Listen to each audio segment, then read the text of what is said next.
Hare Krishna. So let us quickly review yesterday's chapter. That is the transcendental knowledge, uh, Jnana Yoga. So we have seen that Krishna speaks.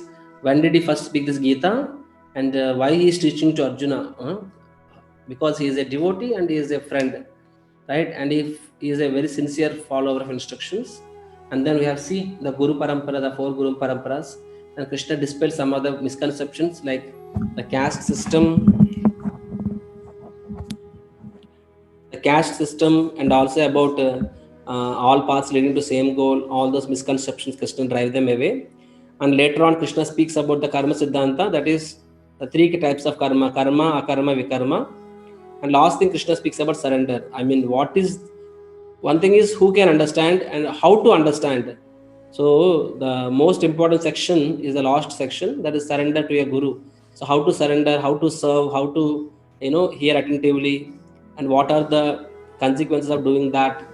Everything we have seen, right? So the last chapter, it ends with you know it ends, Krishna tells Arjuna, my dear Arjuna, therefore you do karma sannyas. Krishna says you do karma sannyas. Like that Krishna speaks. And then very next shloka, which is the last shloka, Krishna says, therefore get up and fight. So again, for Arjuna, they appear to be a paradoxical, it's a paradox for Arjuna, because he's asking, do karma sannyas. Karma sannyas means, according to Arjuna, renounce your work. I mean, renounce the war, fight. And the very next shloka, Krishna is telling, therefore, Arjuna, give up your lethargy, get up and fight. So Arjuna is again finding both are like, they are, they are like, contradicting statements.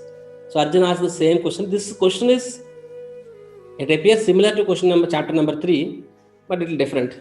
So the answer to Arjuna's question is this chapter, that is Karma Sannyasa Yoga. The name of this chapter is Karma Sannyasa Yoga. So this chapter, if you divide it into 4 modules, the first module is about how to stay in this world. I mean, art of living, real art of living, how to stay in this world, is the first concept Krishna will speak. Yes. Second concept Krishna will speak about is that 3 doers, karta, 3 kartas are there, And third concept is equal vision. And last concept is peace formula. I mean, who can be really peaceful in this world? You see, each of these 4 sections, fantastic. Only 4 such concepts are there, and number of shlokas are less. But you will see today's, I think for all the 5 days, today's session, you will find that you have learned so much. So first question, as I says, Arjuna's question is about, tell me, you asked me to renounce work, and later on you also told me work with devotion. So tell me, what am I supposed to do? Should I renounce the work or should I fight, To which Krishna responds like this. He says, my dear Arjuna, the renunciation of work and the work in devotion are both good for liberation. Of the two, work in devotional service is better than renunciation of work. So Krishna is telling that yes, karma sanya, that is renouncing the work, is also one of the way, like the dhyana yoga that we see, where people beyond a certain point, they become completely detached from this material world and they completely focus on the spiritual activities. Karma sannyas, they don't no longer associate. That means they accept sannyas, they wander, right? In Vedic history, right? And then another thing called, work in devotion. That is nishkama karma and bhakti yoga, like that, So work in devotion. So Krishna is telling both are a bona fide processes, but of the two, work in devotion is better. That is what Krishna is telling. Okay. So Krishna in this chapter actually clarifies Arjuna that when he says karma sannyas, he is recommending Arjuna karma sannyas. So what actually Krishna refers to is not renouncing the work, but renouncing the fruits of the work, renouncing the fruitive desires. That's what Krishna refers to when he talks about karma sannyas. That means real sannyas. According to Krishna, so when you talk of karma sannyas, the real sannyas is somebody who doesn't renounce the work but renounce the fruits of the work. That is what it means. That concept, we will see in this first half of the section, where what is actually it means by tyaga. What is, renunciation means tyaga. What is real tyaga? So, prapanchikataya buddhya hari sambandha vastuna. So it is mentioned here, when persons eager to achieve liberation renounce things related to Supreme Personality of Godhead, thinking them to be material, their renunciation is incomplete. So this shloka is mentioned what is incomplete renunciation. And then there is also called complete renunciation. Nirbandha Krishna Sambandhe Yukta Vairagya Muchyate. That means when we understand, when we see things as they are, and we see things in relation with the Supreme Lord and engage it in the service of Supreme Lord, that is real renunciation. But when we only think that this is a Maya, this is not me, mine, and give it up, that is false renunciation.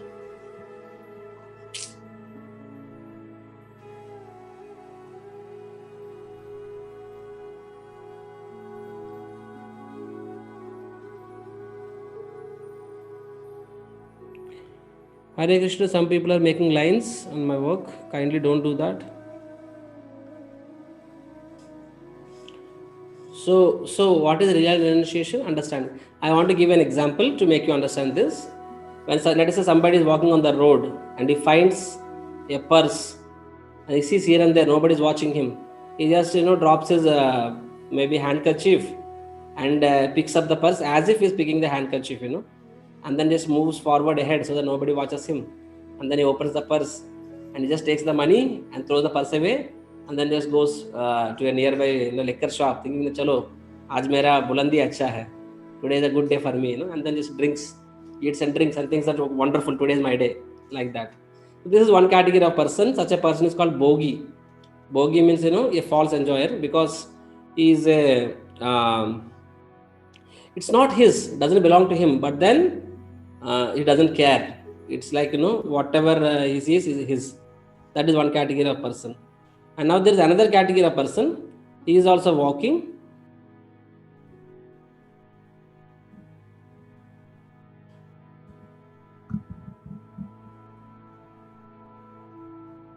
So he is also walking, and he finds the purse, and what he does, he just picks it up. I mean, this is not mine, I don't want to touch it. I will get sinful reactions. Let me not touch it. This is not. This is all Maya, I don't want to be entangled in the sin. He just walks over the purse and then just leaves it. So this is a kind of tyaga, but this is not the. This is called Falgu Vairagya. This is called. That means false renunciation. It is called. That means it's I mean it's he's not wrong per se. He understands this is not mine. First person is completely wrong. It is not his. Still he used it for himself. The second person, he understands this is not mine and he doesn't touch it. But that is also called false renunciation. It's not true renunciation actually. But the third thing, is what that bhakta. That means true devotee. That means the third person, he goes there and he sees that this purse is there, and he picks the purse and he sees who the purse belongs to. He sees the name written on the purse. So and so person, so and so address. He just makes sure that he delivers the purse to other person. Why he is better than the second person? Because second person thinks that this is not mine, but he doesn't care to understand who it belongs to. Just because he may not pick it up, but somebody else will pick it up and use it for himself. So that is a half renunciation, and third person is full renunciation. So similarly applying the same principle, there are some category of people who sees whatever they see is for their enjoyment. Any women, they see in a lustful mood. This is for me, Ravana. Every beautiful woman for my enjoyment, whether she's married, unmarried, what is the relation, she may be your daughter, she may be your sister, no one cares. Whatever I see that is good for my senses, I want it, right? They don't see the connection with the Supreme Lord. This is the Rakshasa mentality. This is the first category, Bogi. And there are second category of people, this is called Tyagi. And these people, they are like, oh, this is Maya, I don't want this, So they think, oh, this money, I don't want it. This technology, I don't want it. I mean, this is all Maya entangles. So they don't do anything, They always think about, how I'm not the body, how I'm the soul. They go to, in winters, they go into Yamunotri, Gangotri, and they drown themselves in cold water, chill water, just and suffer, torture their senses just to realize that they are not this body, And in summers, they lit fire, surrounded by fire, just to realize that they are not this body. They go to a crematorium, and the whole day they watch the dead bodies, they're burning and becoming ashes, just to realize that they're not this body, So these are the people, they think that they don't want to have any relationships at all. They think the relationships will entangle them, right? This is one kind of, tyagis, and this tyaga is Falgu Vairagya, according to Krishna, And then a third category of people, these people, they stay in this world, but they understand this is not mine. When they see a woman, when they see money, when they see women, when they see any facility, they see a beautiful building, they don't think that this is mine, but then they understand this is meant for Lord's enjoyment, because everything is Lord's energy. So they use it for Lord's service actually. So that is the real renunciation. So that is what Krishna is telling. You see, incomplete renunciation means when you don't see the connection with the Lord, it's incomplete renunciation. When you understand this belongs to Lord, so let me engage in Lord's service, that becomes complete renunciation.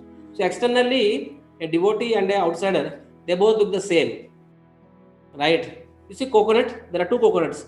One coconut is a ripe coconut, one coconut is a raw coconut. A raw coconut, inside the malai, the pulp is very much attached to the shell, very difficult to remove it. But when the coconut is fully ripe, the shell slowly, the shell, it dissociates with the pulp. And when you break it, easily you can remove the entire pulp, when it comes out, because the shell and inside the pulp, they become separated actually. Is it not? So similarly, externally, both coconuts look the same way. Similarly, one who is a true renunciant, one who is a devotee, that's true renunciation. Externally, both and an outsider, a karmi, they both are the same. Like Duryodhana and Arjuna, by Yudhishthira Maharaj, they both look the same. But internally, as the person advances in devotional life, he may do the same activities, but he does it in a detached mood, in the mood of understanding that I'm doing it as a service unto the Lord, or only for that purpose. Then he becomes dissociates actually, right? See, Duryodhana also fighting for enjoyment, Pandavas fighting, but what is the proof? They fought it only for Krishna's pleasure. The proof is that the moment Krishna left this planet, went back to Godhead, and the Pandavas immediately gave up the kingdom. They put, this Parikshit Maharaj, they also left for Himalayas, and they gave up their bodies. They did not delay at all, because only for Lord's pleasure they were ruling. When Lord himself is left, they also left, right? So that is a work in devotion. So we can see the incomplete renunciation. First is, so it's a difficult position to maintain, because the soul is active. Soul cannot be an ideal. But in this incomplete renunciation, they think everything is matter, so they don't want to associate with it, right? And they don't have any active engagement. So it's not a stable position. It's unstable position, because after some days, people sometimes they think, chalo, it's a maya hai, they run away. After some days again they come back, because they go crazy. They don't know what to do, right? They go to some holy places thinking that they'll just chant, but then they are not at that level. They'll come back, But then work in devotion, it is a stable position, because here you are engaging your senses in the service of the Lord. You are engaging the matter in the service of the Lord. So which means it is a stable position. Your senses are not inactive. Senses are fully active. I mean, I will give an example. You see, the nearby our temple, there is a sadhu, there is a yogi. He always blames me, telling that, "Arey, you are sadhus. What kind of sadhus you are? You're always with mobiles, internet, computer technology, website, WhatsApp. This is not the job of a sadhu, But I don't answer him, because I don't respond. I mean, he's an elderly person, but I'm very clear in my heart. That is, of course, if when I use this internet, technology, mobile, and everything for my own sense enjoyment, then it is a sin. Then it is not. That is not the job of a sadhu. But when I am using it purely for glorifying Krishna, how is it Maya? Arjuna is killing people. Arjuna's hands are filled with blood. His whole body is filled with blood. And if it is still considered to be a pure devotion, Why not mine? Why not my work is a pure devotion? Provided I am doing it only for Lord's pleasure. I don't have any other motive. Right? So I'm not, so this everything is Krishna's energy. So let me use it in Krishna. And outsiders are using this technology to run away from God, their sense enjoyment. They are running with 100 km per hour. And can I just go and cycle? I also should run in 100. I also should travel in 100 km. Rather, I should travel 150 km. Then only I can catch those souls. Right? So similarly, whole people are in this world. So let me also use it. Why not? For God's service, I will use it. But for myself, if I use it, then it is sense enjoyment. So this is called true renunciation, where you see everything as energy of Lord and using that energy of the Lord back in Lord's service. We also make money. We also do business. We are also wanted to make more and more money. As I said, Prabhupada is embracing the money. I want money, Prabhupada says. Why? Nothing for himself. He has 108 temples. He never stayed in one temple for more than 2 days. A person of 80-year-old person traveling every second day across the globe with zero jet lag, with no rest at all. Whichever country he would go, he would adjust the watch. He would not even take 1 minute rest, not even 1 minute. His secretaries, who are 25, 30 years old people, they collapse every second month. But this Prabhupada, for 10 years, every second day, different country, he kept traveling. So they are using technology, but for nothing for themselves actually. It purifies the heart, right? Because you are engaging in your Nitya Dharma, that is serving the Lord. And second thing, it's a joyful process because your senses are engaged. You want to sing for Krishna. You want to dance for Krishna. You wanted to, eat Krishna Prasadam. You wanted to make money. You wanted to prove yourself. Do it, no problem, Prabhupada asked, Prabhupada, I have a great desire to make money. Can I do it? Prabhupada said, of course, do it. Give 50% to Krishna, Okay, do it.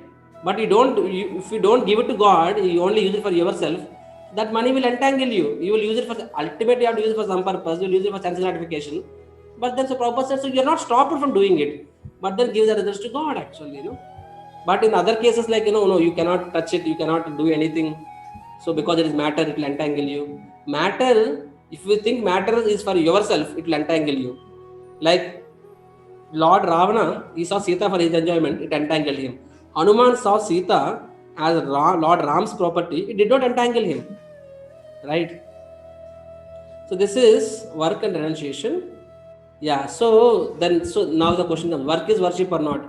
2 days before I asked her. So work is worship, but conditions apply. What is the condition? Most important condition is, it should be done for the pleasure of Krishna. If only work is worship, then donkey is the greatest devotee. Donkey. Of course, the donkey works so hard, for nothing. For just one carrot, it works whole day with a dobi. Of course, the modern day, the software engineers and all, they're working even more than the donkeys, Even the donkey will get hurt. Arey bhai sab, I'm not working so hard. You people are working harder than me, So modern man is working harder than donkey. Anyhow, but point is, work becomes worship when it is done for the pleasure of the Lord, and when it is done without any attachment, without any desire for results, then it becomes worship actually. And Krishna further elaborates how one should be in this world, but not of this world. I mean, you cannot say, I don't want to be in this world. Come on, you are in this world. You cannot deny the fact. But you can be in this world and still not get entangled to this world. This whole world, material world, is a place of misery, all this anarthas. But then Krishna says, you can be possible. Example he gives, Padma Patra Ivambasa. The lotus leaf, you see this lotus leaf? It's in water and it's in mud. You will never find, it is affected by mud, and it's always clean, Despite staying in mud, it remains so pure, right? It doesn't get entangled. Similarly, all of us, we stay in this material world filled with, selfish people, all, negativity and all. But still you can be as pure, internally, your consciousness can be completely pure. It's possible. So Krishna is telling that, don't get entangled. So how it is possible? One who performs his duty with detachment, surrendering the results unto the Supreme Lord, is unaffected by sinful action. Right? As I said, that we do it as a grihastha, a householder.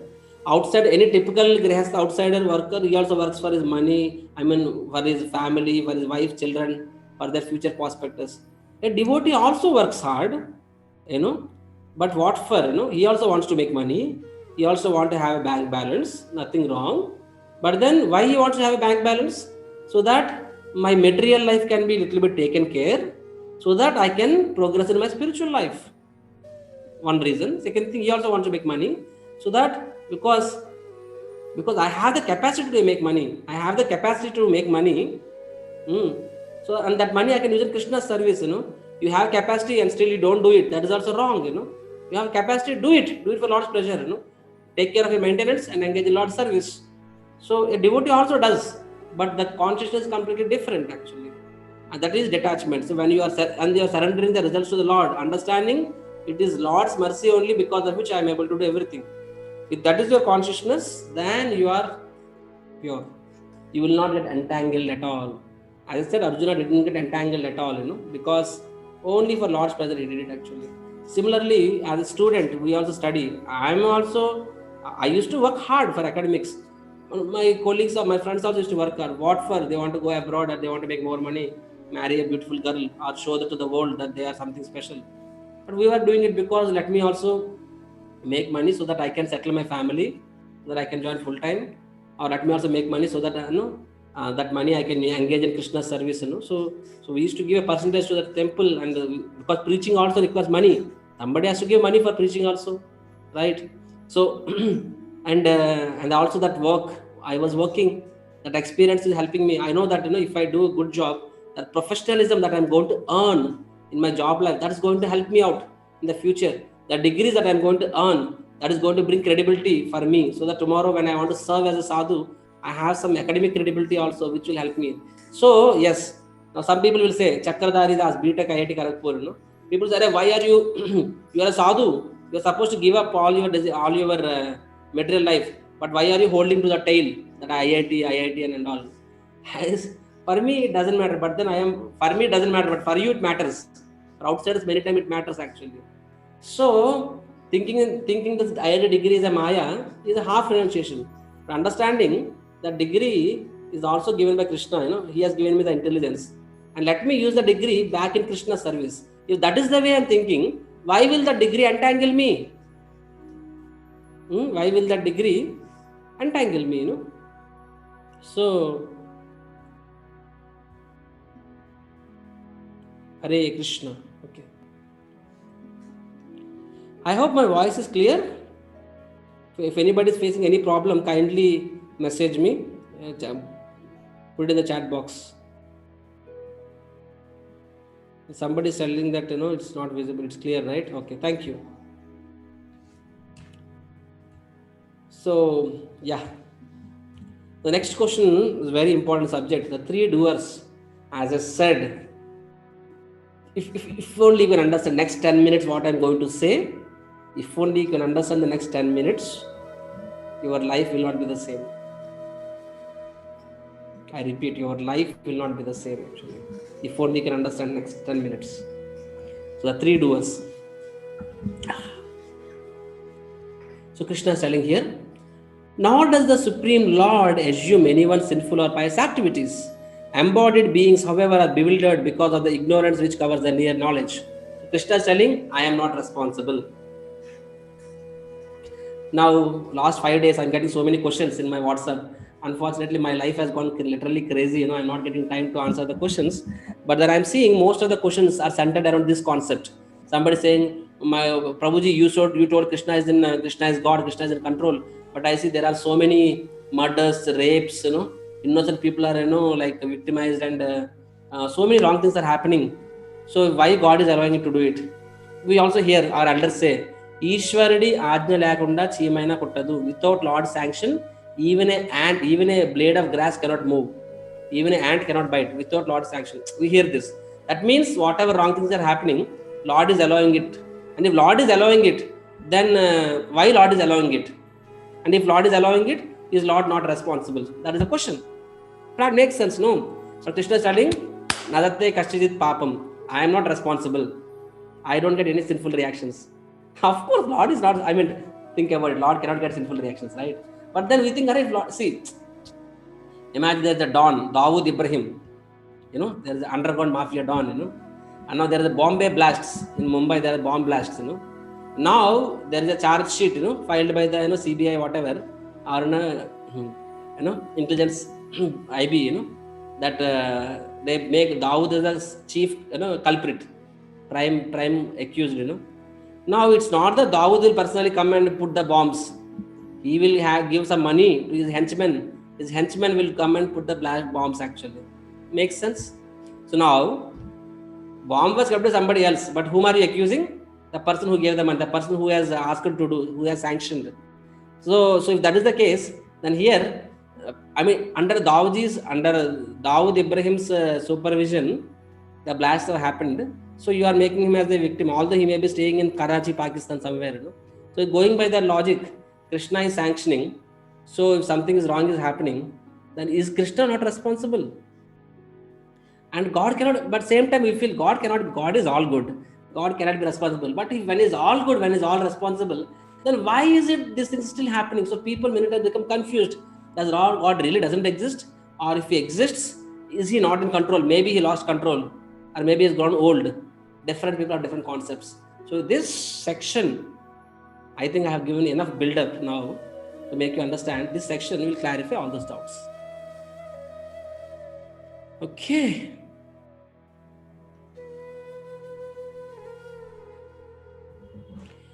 So my voice is supposed to be clear because I take back-to-back classes and it's clear, but somebody is not clear, kindly adjust your volumes.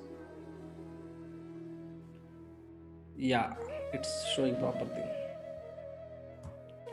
So now Krishna is telling that there are not one, but there are three doers of action. Okay, this is the concept. What is who's the first doer? Soul. Second is super soul. Third is material nature. Think of it as a business. Imagine there is a business. There are three partners. First partner's job is to kind of procurement department. That means he goes all over the India, all over the world to get the raw ingredients, and he brings everything in one place. That is his department, procurement, purchase department. Second person is production department. Uses all the raw ingredients, and then the factory workers make sure the output, the product is produced. And third person's responsibility is marketing department. So he does the marketing, sales and marketing, right? There is a procurement, production, marketing, sales and marketing, Now these three are partners, So when the result comes, who is responsible when there is a profit or loss, right? So everyone is responsible, no? The person who is selling it cannot say that I am selling it, it belongs to me. No, there's somebody who's doing it, there's somebody who's producing it, right? Somebody is giving the raw material, right? So we should see the procurement and production also is important. You cannot say that only because I am selling it, it all belongs to me, right? The same way, say in this Lord's creation also, Krishna is telling there are three doers of action: soul, super soul, and material nature. Now, what is soul's responsibility? What is soul's contribution? Nothing but desire. Just desire, nothing else. All that soul means jiva, all of us. All that jiva can do is just desire. Using his free will. We all have the free will, I mentioned. That's the tiny, minute independence every jiva has, which even Lord doesn't interfere. Lord will never interfere with your free will. He gives you that, he respects your free will, which means at every moment you have an option to surrender to God or not surrender, to believe or not believe, to do the right thing or wrong thing, Every moment jiva has that freedom, if you think about it. We do have, right? So that is the reason we say, oh Prabhuji, I am also controller. Because I can do what I want to do. If I want, I can hear your class. If I don't want, don't have to hear your class. If I want, I can give a donation. If I don't want, I can avoid giving donation. Which means I have control. Right? So are we controller or not controller? Tiny controllers. And how is that? That is the desire. So all that jiva can do is to desire. And what is super soul's responsibility? Super soul is a sanctioner. Right? Depending upon your karma credit, it will sanction. What is material nature's responsibility? It carries out the orders. So who is the actual doer? Of the three, who is the actual doer? The Prakriti is the doer actually. That is the reason Krishna speaks in Bhagavad Gita. Prakriti kriyamanani gunai karmani sarvasha ahankara vimoodatma karta hammite manyate. Krishna is telling, it comes in 9 chapters, that Prakriti kriyamanani, the entire material world is running by Prakriti. She is the real doer. But the jiva thinks that he is the doer, because of which there are all problems coming, So now let us see how it actually functions. What is how they work out with each other. You see the relationship. The jiva means soul, all of us. The jiva desires. I can give many examples, smaller example, but the simplest example I can think of at this point is that let us say you want to eat a pizza, hot pizza, margarita, arabita, Italian, pure Italian arabita pizza you want to eat, okay, right? Or you want to eat a baklava sweet, something. So now the jiva, you may think that, oh, if I want to eat pizza, I can eat pizza. I'm in control. I have money. I will give just one call, Swiggy, Zomato. I'll get pizza at my doorstep. I will eat. Where God come in picture? कहाँ से आ गया भगवान? If I want to eat pizza, I can eat pizza. If I want to eat pasta, I can eat pasta. If I want to eat khichdi, I can eat khichdi. Where is God? But then how actually it happens is that all that you can do is you can desire. I want to eat pizza or pasta or khichdi. That freedom, that choice you have. Jiva has 100% freedom to choose what he wants. I mean, not to choose, to desire. It's 100% freedom to desire. Whatever you want to desire, you can desire. That much Jiva has, and that much only Jiva has. And then the Paramatma next comes in picture. And Paramatma sees. What he sees? Depending upon your karma credit. Right? You are desiring something. If it is in your, if you have that much of good karma and your desire is strong, when he sees that you desire, if your desire is strong, you'll see your bank balance. What is the bank balance? Karma, Yeah. Then if both are there, then Paramatma sanctions. Chalo, sanctioned. Right? And then Prakriti material nature. Prakriti sanctions it. Prakriti does the action actually. Perform, you adjust the situation, circumstances such a way that you will get what you wanted. Simply speaking, so you go to a Subway and you wanted to eat a burger. You give a credit card.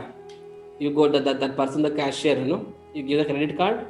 Now that cashier just swipes it, and if there is not debit card, you can say. If there is a money in your bank, in your account, then you are desiring. So desire is there, and you have money also. Then you will get a receipt, and with that token, there is somebody supplier. There is one off. Then there is a क्या बोलते हैं उसको There are waiter, you can call it in Indian language, waiter. The waiter will take the receipt, and then he will give you whatever you want. Right? So the same way actually, the salesman will give you what you want. The same way, let us say the Jiva is desiring, I want to eat pizza. The Jiva, what will he desiring? And how does he express his desire? By making a phone call. Okay, so he open the Swiggy, Zomato, Uber Eats, and then he says, chalo, pizza, so and so restaurant, say McDonald's, whatever, clicks there. And then the message goes there, So now, Jishvara says, do you have the karma to eat it? And there's a small desire. Imagine if you are desiring to be Prime Minister of India, it's a big desire. Maybe you may not have that much bank balance, that much good karma. But a small desire like eating a pizza, it's a small desire. That much karma you may be having it. And if you have that much good karma, the enjoyment that you derive from a pizza, if that enjoyment is written for you, then Paramatma sanctions. Then the person will receive the order. In 15 minutes, the pizza will come to your doorstep. Hot pizza, you will eat it and done. Okay. Outsider. I'm not encouraging you to eat all this nonsense, but I'll just give you an example. But imagine if that much good karma is not there, that your enjoyment through that eating, then you order it. That person, they receive the order. Then I mean to say, the material nature did not sanction. Krishna did not sanction. The material nature doesn't act. When material nature doesn't act, what happens? The shopkeeper, even if he receives it, because the material nature adjusts in such a way, either the salesman ko accident ho gaya, or the salesman, instead of coming to your door, it may go to some other street, and by the time it comes to you, it becomes extremely cold. It's not in a eatable position. Just giving an example actually. This could be one way by which Prakriti doesn't allow you to eat. I mean, you are not getting what you want. Another thing could be you are desiring that you should eat the pizza, And if it is not in your credit, if Krishna doesn't sanction, your internet itself may not work. You may not even be able to order also. And even if you want to order, your hand itself may not rise. See, you think this is my body. No, actually this body is not yours. This body is a rented place. Body belongs to Prakriti. We are the tenant. This body belongs to Prakriti. Even this body is not yours. So the Prakriti, if you want, she can help you raise the hand.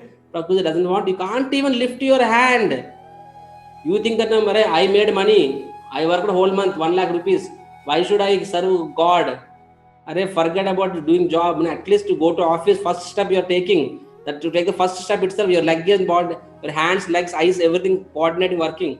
That is happening because the Prakriti is sanctioning. If the Supreme Paramatma doesn't sanction, Prakriti will not enable you. You can't even lift your hand. And lift your hand, immediately you may get a stroke, something, you are collapsed. You can't do anything actually. So you may not even able to make a call. And even if you made a call, the pizza comes. Then if it's not in your, if Paramatma is not sanctioning you, what may happen? Then that pizza may be stinking smell, then you may not eat it. Or if it's not in your name, that pizza comes very cold, you may not eat it. Or even just about eat it, you may get extreme stomach pain, you won't eat it actually, just before eating. Or why you got stomach pain? Because Prakriti owns this body, everything, you will get something, or your guest will come and guest will eat everything, you don't get to eat also. So that is the reason. So if it is not in your name, no matter how many attempts you make, it will not get it. So this explains the concept that just because working, people say work hard, everything will happen, you can do it. If you just work hard, you will do it. Just see, we have done it. I am an example. Are you the only one who have worked hard? Can you say there's nobody else who didn't work as hard as you? Can you say there's nobody else who is as talented as you? But still they may not have achieved it. Why? Because their desire is perfect. They have really worked hard. Their desire is fantastic. See, we talk of Shah Rukh Khan, something, let us say, who has come from a very small town, but he made a big hero. Is Shah Rukh Khan the only person who has come from the small town? Is he the only most sincere person? Are there nobody more sincere than him? Are there nobody more talented than him? Are there nobody who is more smarter than him, good looking than him, better person than him? But he made it. Because one thing is, his desire is strong enough. So as I said, desire should be there and the good karma should be there. Desire is strong enough, and also he had some good karma in the past, because of which he got sanctioned and he became a superstar and he got opportunity. Somebody got inspired by seeing his face. Let him put him there. If that breakthrough, if he doesn't get the breakthrough, he would have been somebody else, chaprasi, we don't know. So similarly, if that good karma is not there, no matter how strong your desire is, no matter how hard you work, you will not get it actually, right? This is very important, and this concept is important for multiple purposes. So now with this, who is responsible? The jiva is responsible, because the jiva is desiring, the Lord is only sanctioning. You may say, Prabhuji, imagine if you desire that I want to kill that person. Now Lord, the desire is strong, and then I want to kill that person so that I can enjoy, I can steal his money. Now if the good karma of enjoying the money is there in you, then you will be able to successfully kill that person. Of course, that other person also should be in a position to die. So Krishna says both. Paramatma says that person ka abhi time aa gaya, you want to kill, and if it is in your this thing that you are supposed to enjoy, you will be able to do it. But if it is not in yours, you will not be able to kill also actually. That means Paramatma is only sanctioning. Now you are desiring, so you are responsible. He is just a sakshi, he is just a sanctioner, and he is just as a Paramatma is a sanctioner and he is a witness. So now you may say, Prabhuji, but it is a wrong activity, why did Krishna is allowing it? Just like somebody asking me why there are so many atrocities. First of all, the people who are victimized, of course we feel sorry for them, but we also understand that if they don't have the bad karma with them, they would not have been victimized actually. And the person who is doing it, he is misusing his free will. The Lord, there is somebody who was supposed to enjoy, supposed to suffer, supposed to enjoy. There is somebody who wants to inflict pain or pleasure. Somebody is supposed to suffer, somebody inflict pain, it happens. Somebody is supposed to derive pleasure, somebody wants to do something good, the mixing happens. Paramatma does it, material nature does it. So the person who is desiring what, Paramatma is a sanctioner actually. So Paramatma is not responsible. Jiva is the sole responsible for the good and bad actually, right? So now with this we should understand that when something good happens and we are able to do something wonderful, we understand that I have endeavored, but Lord has supported me. So he doesn't become extremely proud. He understands there are so many other factors which supported me, and he will be grateful to the Lord. And when you are grateful, then you wanted to serve. You don't serve somebody whom you are not grateful to, right? Right. So when he gets something, he will share it with others. He'll share it with Supreme Lord. He'll serve the Lord with that. And when somebody fails in his attempts,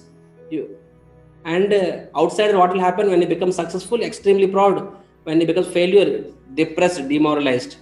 But when somebody who is in knowledge, like here, when he gets success, he understands Krishna's mercy. Without that, I can't do it actually. And then he gives the results also, engages in Krishna's service. And when he fails, still he doesn't get demoralized. He understands, I have done my part. It's not in me. It's not in my destiny. Why should I so much break my head? Why should I curse myself? Why should I hit myself? Why should I be so hard on myself? He doesn't go in depression.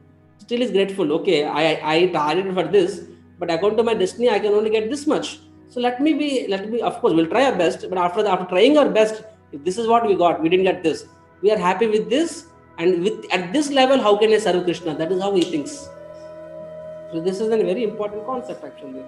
That's the reason let us say I'm there, I don't want to break my head, or there's some motivational speakers are there, he is there, when will I become like that? I will so much like, come on, whatever God has given me, if he's given me this much, I will serve with this much. If he's given me this much, I will serve this much. So all of us should be like that, we should try our best, and if we have it with us, past karma, which we don't know how much we have. That's the reason it is said, do your best and leave the rest to God. Why it is said? Because you do not know what is your credit.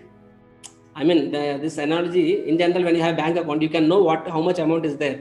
But in this case, we do not know how much account is there, how much good karma and bad karma. We don't know this. So what you can do, you can only make an attempt. I want to purchase this, say, burger or a pizza, whatever. You swipe the card, and if you have the balance, you'll get the pizza. You'll be happy. If you don't have it, understand, I don't have the balance, no problem. Okay, with my money, it's there. I don't get a pizza, I got a chocolate. I'll be happy with the chocolate. Finish, done. So similarly, we try our best. We try for this much. We get this much, happy, grateful to Krishna, sir. Get this much, happy, grateful to Krishna, sir. That much. This much only I get. Within that only, sir. Okay, you got salary of 1,000 rupees. Okay, give 10 rupees to Krishna. Because that much only is possible after maintenance. If you get 1 lakh rupees, give 10,000 rupees to Krishna. If you get 1 crore, give 1 lakh to Krishna. What is the problem? Right? So this concept, if you understand properly, you will be grateful to the Lord, because without Lord's mercy, it's not, no matter how much you try, it's not possible actually. So it's not that those who did not make it big, it's not necessary that their endeavors are any problem with their endeavors, and it's not that those are successful stories, it's not that they are the only people who have really worked hard. It's not like that. There are many factors that are come in picture, and we should understand this. And we also understand that the Jiva ultimately is responsible actually. The Lord is a detached witness, doesn't interfere.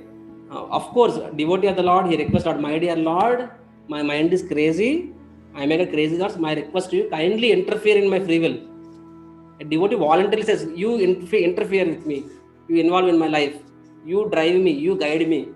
And when a devotee begs Lord, then Lord may little bit interfere with your free will. I mean to say, okay, as a Paramatma say, don't do this, he will tell you. For a normal person, doesn't do it. Okay. So the third concept, oh my God, it's time. So the third concept Krishna speaks is, what about such a person? That means is a Nishkama Karma Yogi, Bhakti Yogi, such a person who has developed that sense of detachment, working only for, as a duty, who is detached from this world internally. What is his vision? So Krishna is saying, such a person, all of you recite after me. Vidya Vinaya Sampanne, Vidya Vinaya Sampanne, Brahmane Gavihastini, Brahmane Gavihastini, Sunichaiva Swapakecha, Sunichaiva Swapakecha, Pandita Samadarshina, Pandita Samadarshina. So the humble sages, by virtue of true knowledge, that means those who have this knowledge of the three doers and of the sense of detachment, Nishkama Karma, Bhakti and all, they see with equal vision a learned and gentle Brahmana, a cow, elephant, dog and dog eater, outcast. So that means he sees every jiva, everyone equally. I mean to say equally doesn't mean that, you will go and embrace a tiger. Tiger will say, Haribol, it will eat you. It means seeing with equal vision means respect. He sees everyone spiritually. When you see physically, there are differences. There has to be. See, we are all people say sab saman hai, sab saman hai. Sab saman nahi hai. Everyone is equal. Everyone is not equal. Spiritually, everyone is equal. Materially, we are not equal. But a transcendentalist, he sees a person spiritually and he respects that spirituality, because of which Krishna himself doesn't interfere with the free will of a person. Krishna himself respects the decision of a jiva. Why should I interfere? Why should I force somebody? Why should I harm somebody? Because he sees every jiva as part of Lord. He says every jiva is accompanied by the Paramatma, the Supreme Father. He respects every life. People say Manav Seva, अरे कुछ करो practically. Why only Manav Seva? Why not every jiva? Every jiva का सेवा करो. Every jiva is a part of the Lord. So the humble sages, they see everyone. Just like you don't judge a person by his dress. Log bolte, don't judge me by my dress.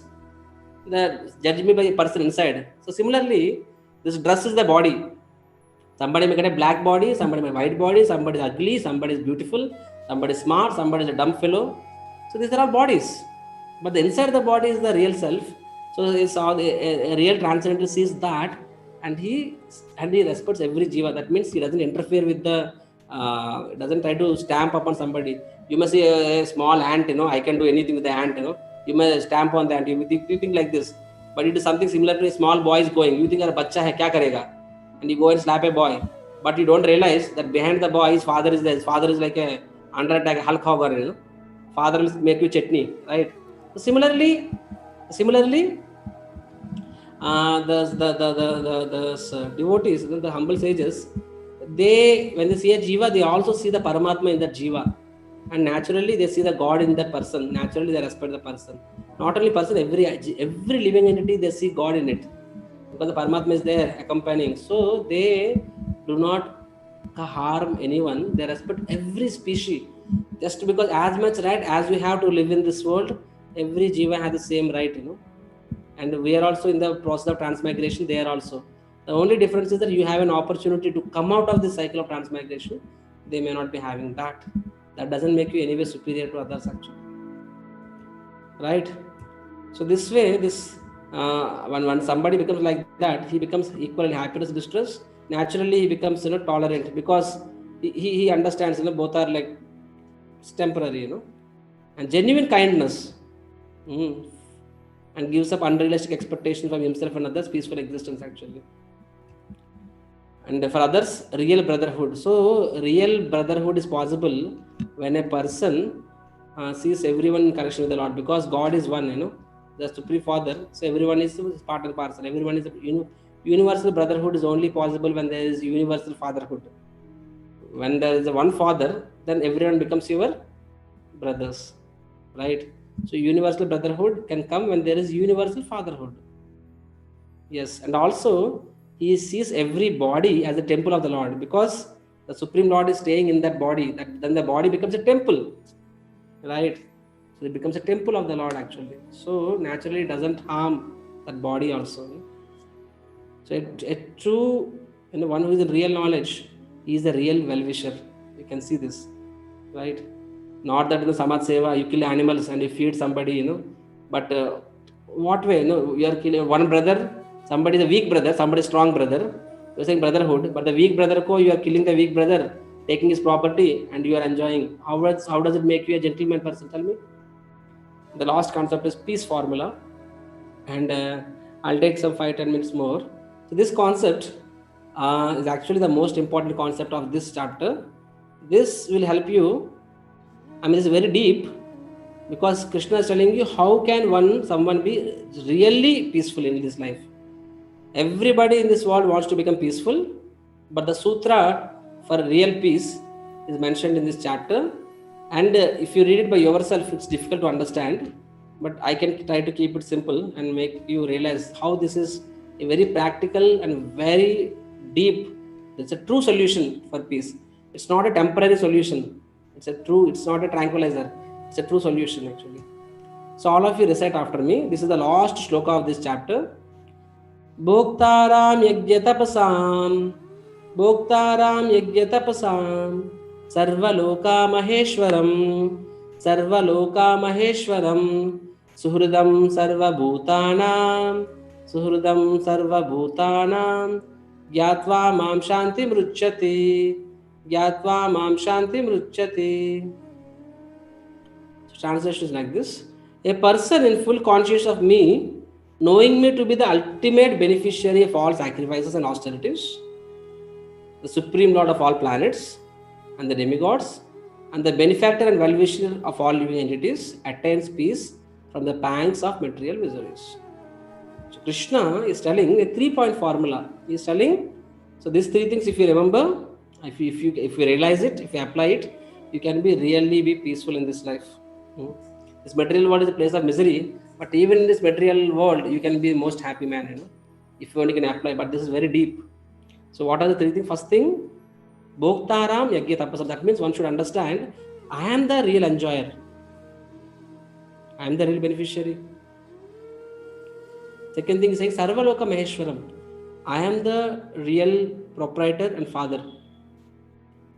Third thing is saying Suhridam Sarva Bhutanam. I am the real well-wisher, everlasting, ever well-wisher of all jivas. These 3 things, if you understand, it will make you really peaceful. Prabhuji, kaise? You are not teaching any breathing exercise. You are not telling me some soothing music. You are telling a shloka, and you are telling this shloka will make you peaceful. How can knowing a shloka make you peaceful? Okay, let me by heart this shloka, no? So will I be peaceful from tomorrow onwards just because I by heart the shloka? No. This shloka is just 3 lines, but it is so deep. So let me explain it. So Bhoktaram Yagya Tapasam. Yagya and Tapa means, Yagya Tapa means the activities, the Swadharmas, So whatever activities we do, the results of the activities are meant for whose pleasure? Lord's pleasure, not for. So he is the real beneficiary. You are not the one. You may say, which means you want to become happy, then what you should do? Try to give pleasure to the Lord. By giving pleasure to the Lord, you become happy. This doesn't work out, right? Come on, ऐसे कैसे हो सकता है? Krishna says that, no, Yasmin tushte jagat tushtam. When I am pleased, the whole world becomes pleased. You think, Prabhu, how does this work out? I am thirsty, so I think I can quench my thirst by taking a glass of water, drinking myself. If I am thirsty and I feed my neighbor, वो बोलेगा मेरे को नहीं चाहिए. And even if he drinks, will I become free from thirst? I am hungry, so I think I should eat it so that I can become free from hunger. But you are telling me, if I am hungry, I should feed Krishna or I feed somebody else. By feeding somebody else, how is that my hunger going to quench? Tell me. This doesn't make sense. So this Bhagavad Gita, I don't agree. And this ISKCON fellows कुछ भी बोल देता है. Chakradhari Das speak anything and everything. How does this work out? That means what? So if I want to become rich, I want to make money, then I should give it to somebody else. So maybe Chakradhari wants something from me. Let me tell you. So your logic is right, but then there is something more than that. It's a fact. If you are thirsty, if you are getting kujli, kujli means itch, you expect, and you don't you don't play guitar on somebody else's hand. You play guitar on your hand, for punching. So, but in the case of Krishna, it is said, if you want to, become happy, you try to give happiness to Lord. You try to serve the Lord. How it works? Because that is spoken in Shastra, that Lord and yourself, non-different. The Jiva is a reflection of the Lord. Okay. Imagine yourself. You are in front of a mirror. You are decorating yourself. You want to look very beautiful. So what do? Do you decorate the mirror? Will you put a bindi and a kajal and a क्या बोलते हैं उसको makeup, that makeup, the L'Oreal, or whatever, Pond's makeup, will you put the Pond's Fair and Lovely to the mirror or to the face? We put it to the face because we understand by decorating my face, automatically the reflection in the mirror will be beautiful, right? So the same concept. So the mirror, the reflection is not an independent entity. The reflection is nothing but is dependent on you. So similarly, Jiva, we all of us, we are the reflections. The Lord is the real person. So by serving the Lord, all the parts and parcels are also will become happy. That means when we give pleasure to the Lord, it is you who will benefit by doing that. And I'll give another practical example. So this Yata Pratimukasya Tata Mukashri, Bhagavatam 7th canto, 9th chapter, 43-44 some verse it comes such. Prahlad says this. I'll give you even practical example. This example is given in Panchatantra stories. You see, for children, they make some stories. Once, these hands are there. You work with hands, right? We make money out of this. And then so you work so hard to make money, to make food. When it comes to eating, enjoying, this hand doesn't enjoy. Hand gives the enjoyment to the mouth, tongue, and to the belly. The hand thinks, "Arey, ye kya hai?"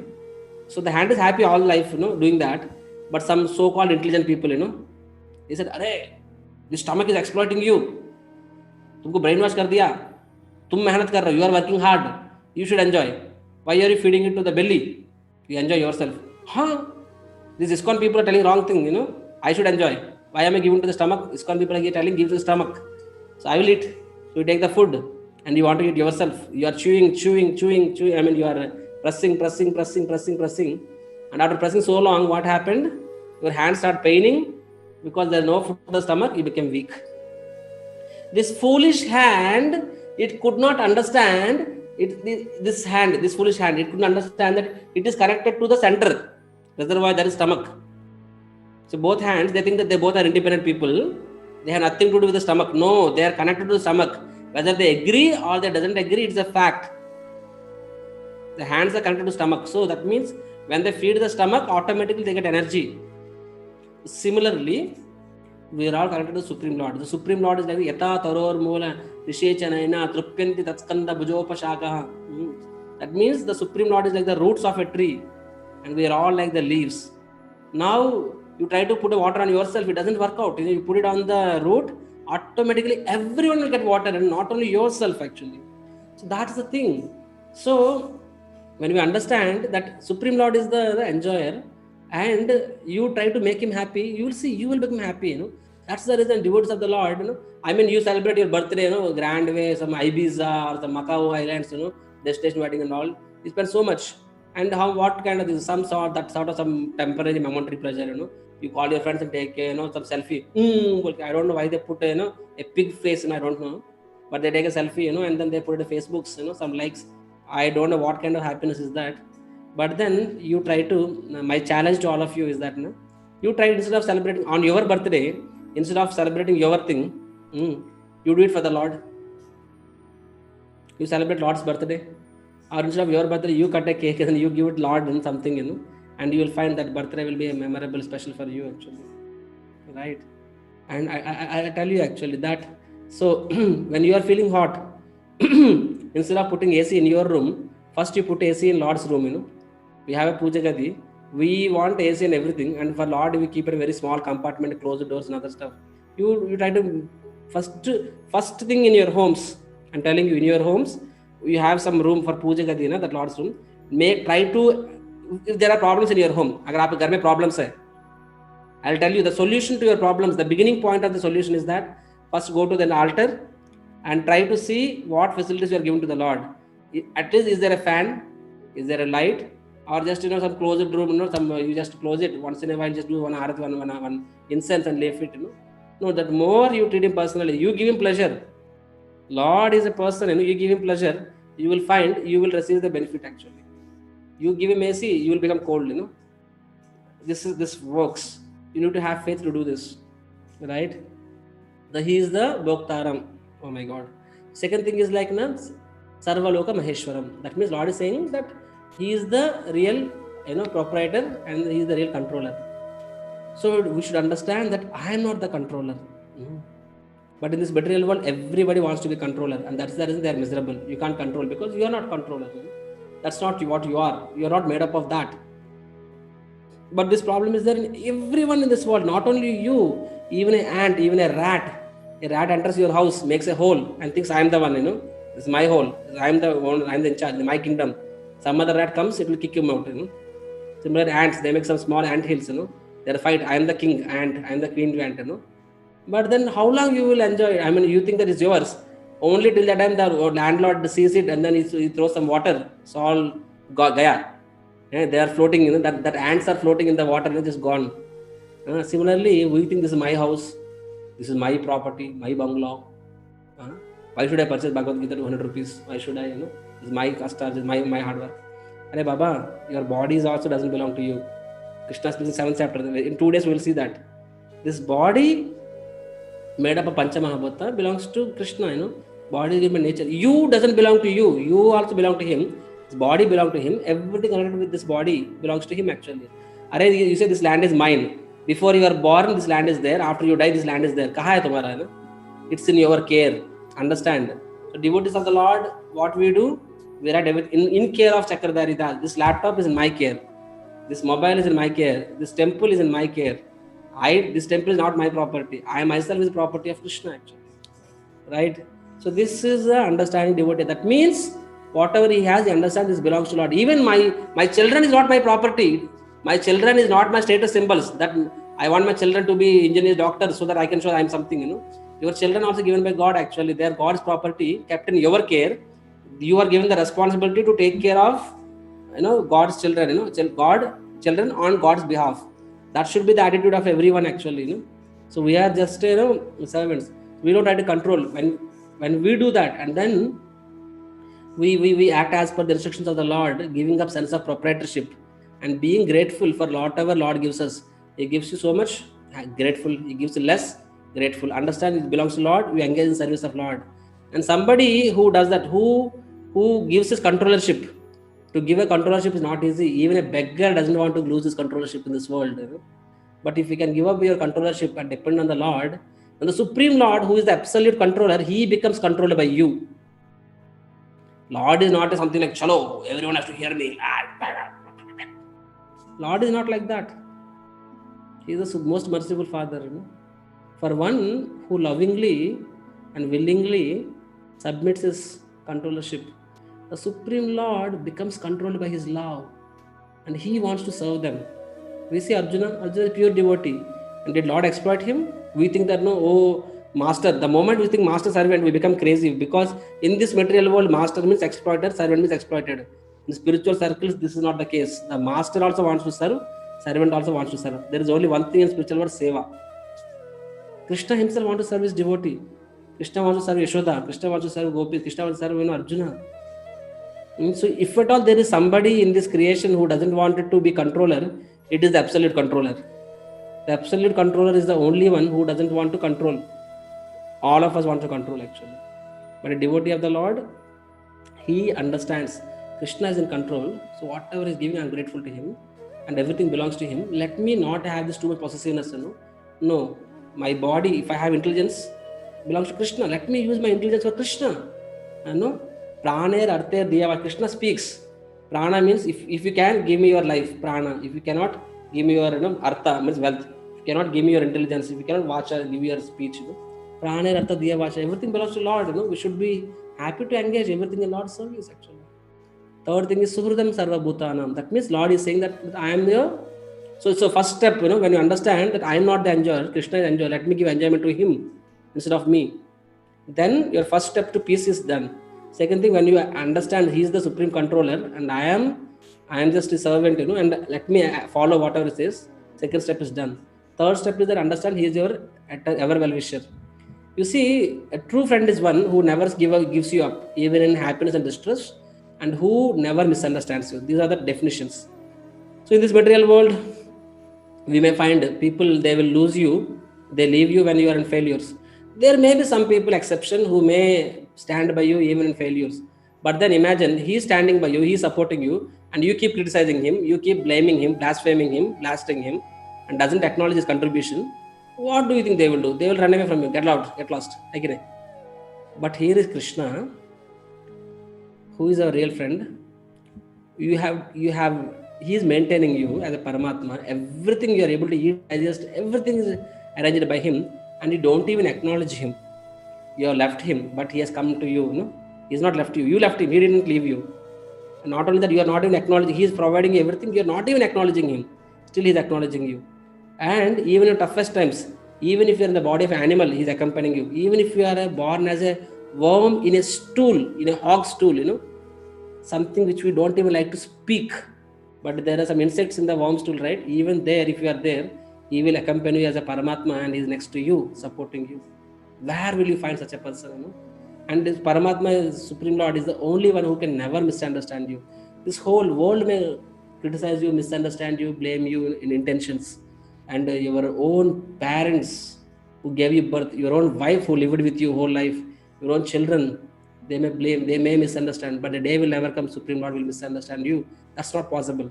So he is your real friend. When you understand that I have a real friend in Krishna, he is my real friend, he knows what is best for me. Let me not too much get disturbed by things of this world, because jo mere liye acha hai, my friend will give. And he is not some ordinary friend. Imagine you have a friend Birla, or say, let us say Ambani. Kya hoga? Arey yaar, kallas, I'm going to say. So if you have a friend as rich as Ambani, what else you need? That too real friend. But here is Krishna, who is like a bap of Ambani. So he is my real friend. He will give me whatever is best for me. So when you understand that he is my real friend, and understand that let me not think of my enjoyment. When you come to temple, don't think of whether I am getting facilities and I am getting everything. Think about, am I giving service to Krishna? So when you're always thinking about, instead of thinking my enjoyment, think of Krishna's enjoyment, and understand that I want to depend on Krishna and he is my real friend. I'll tell you, you will become peaceful. That's the real peace formula actually. It requires some intelligence to understand this, and that intelligence, that is not material intelligence, that is spiritual intelligence, and that spiritual intelligence comes when you chant Hare Krishna. Your heart becomes pure, spiritual intelligence gets awakened, right? Srila Prabhupada ki